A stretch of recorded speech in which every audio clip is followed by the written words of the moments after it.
What's different between making vows to Loretto versus like a lay order, like lay Dominican or lay Franciscan? Oh, I'm sure you read the church canon law. I'm sure you have. I haven't either. But we are what you call a private association of the faithful. And if you would check the canon law, which you don't have to, it's under Article 321. And you can check it. 321. Yes. Easy. Way to Good go. job. Someone is smart. Yeah, and that was installed by John Paul II when he re-edited the canon law in 1983, and that's a new article, and it's an article to somehow grasp these things like Emmanuel, like Focolare, like Chemin Neuf, like Loretto, because he was seeing these things happening, and he said, well, these things, they need a space in the canon law, and so we need an article, please. I have no idea if the third order of the Franciscans are under that same article or on another one. I'm sure it's very similar. And the vows that we take are in canon law. They're the weakest vows. So the vow that you take in a private association of the faithful is the weakest that you have of all of them, which I think is very nice in a way, because it's very simple. It's always only for 1 year. So you can always step out, which is very comfortable, because you don't have to give a reason when you step out, which is very good. And yeah, that's about it. And what is the vow? Maybe Can you explain the vow? The context. What does it mean? The context.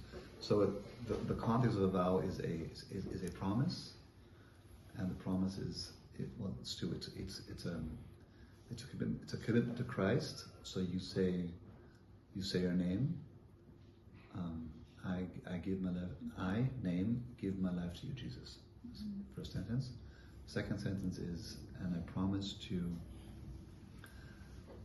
to be ready to follow and to serve you in the church, in the context of this community. So you don't promise to follow and serve him, but you promise to be ready to follow and serve him, which implies that he has to speak to you, which is a nice differentiation, That's a good point. and an important one, because it keeps you free. And once you do that, you're not obliged to do. You're obliged to do not very many things. So you go to the small groups things. You try probably set up a UK gathering in the future. Yeah. That'll be fun. yeah, that'll be really fun. in June, a retreat. Exactly. I can't come. I can't. Yeah. It's a mini thing. It's a mini retreat. Yeah, we'll just plan a bit further ahead. I would like to come next summer. And yeah, but you won't be forced into doing something that you don't want to do. We give a lot of space, a lot of freedom, and it's important to know that this community thing. So so in our statutes there are two things written. The first thing is that it's there as a. So the reason why the community exists is as a means to your way to holiness. And if you have the sense that Jesus is calling you to take up that tool for your way to follow him and your way to holiness, take the tool. If you have the feeling it's not Jesus calling you to do it, don't take it, because then it's hard on you, it's hard on them, and I think it's even hard on Jesus. So just don't do it. If he doesn't call you, don't do it. That's one goal. And the second goal is to do the things, the crazy charismatic stuff, to prayer groups and all these things. But you will have freedom to say, yeah, I will only manage one prayer group a week and not 20. No, put it like that.